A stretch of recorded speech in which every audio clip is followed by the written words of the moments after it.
Just back for another quick video. I'll try and make it quick.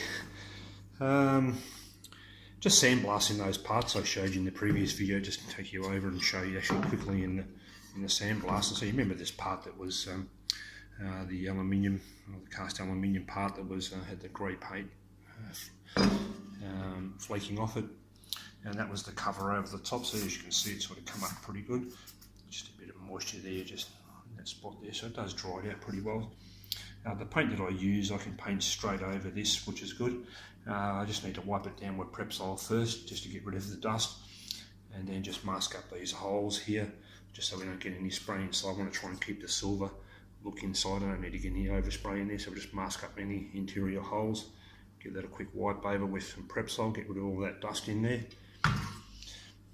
What I'll do is I'll just quickly go over and show you blasting this part in the blast cabinet. I did do it in another video. I did show a bit of sandblasting in an earlier video, but it was around this job now, so I thought I might sort of add it again. Just show you blasting this fairly simple part. So it's not too bad there. There's a little bit of dirt on there. We won't worry about doing the inside. Obviously, you can see how clean the inside is from giving it a wash. So just blast the outside. So I'll just quickly take you over to the sandblaster and we'll just blast this. You probably won't be able to see much, but I'll probably pause it in the middle and I'll just bring you back quickly and show you the end product. I did cover it in an earlier video, but I'll sort of continue it into this video, being as being part of the Mazak mission, just sort of show you steps that I'm doing along the way. As I say, I did explain a bit about the sandblast cabinet before, so you get back. It's a fairly large cabinet, about 1200 wide by about 1 metre deep. You can see how small the part looks in there. Air coming in from outside, exhaust you can probably just hear, so that's extraction running up into the roof of my workshop, similar to like your wood chip dust extractor that you have on your woodworking machines. So that's just a normal blast gun there, nothing too big deal. Obviously the garnet comes up through the bottom and the air supply from the back.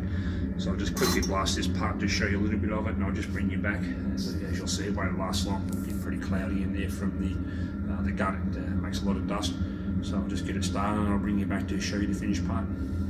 Trying to put you up on a spot on the front of the cabinet. Obviously I can't hold the camera and the tripod to get about it. So as you can see, you can't really see that much, but the glass is a bit etched now from all the blasting. I'll just do this face quickly and just try to get it in between, try to show you guys, but I'll bring you back anyway just quickly. So just whip through it fairly quickly, as you'll see, if we can keep the dust down to a minimum, which is pretty much impossible. So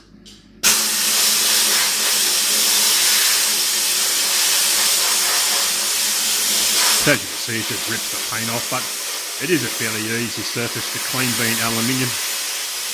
The paint doesn't stick that well to it, so that's a good thing about blasting.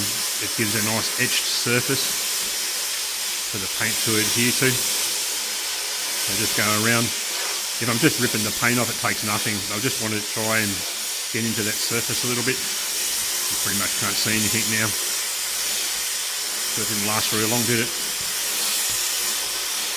I'll just finish this front and I'll pause you guys. Apologies for the cloud storm.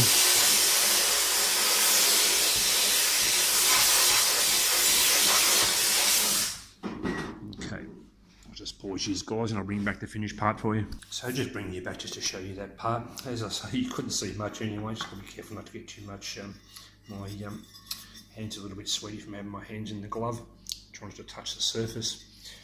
Otherwise you get moisture back in it, and then when you paint over it, it starts to corrode underneath the paint.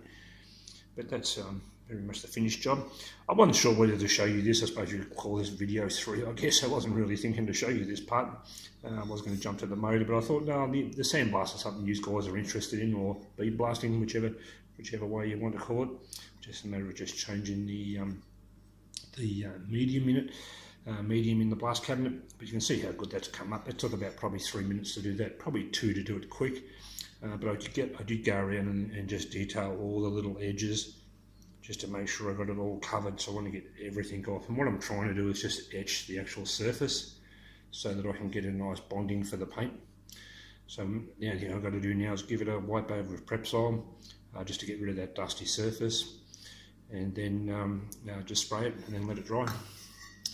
but just being careful not to touch the actual face with your sweaty hands. That's the only thing.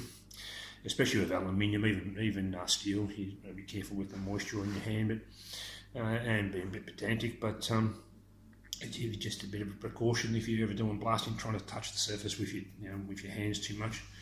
It is a bit difficult, but if you do, just wipe it over a bit of Prepsol. Usually takes away the moisture and the grease from your hands. Otherwise, when you spray over, you'll see this little odd spot in your paint job otherwise, but it is a perfect way to prepare before paint. But that'll probably do for this video. I went a little bit longer because I was just trying to show you the blasting. That'll do, and I'll see you guys back for the next one. Okay, bye for now.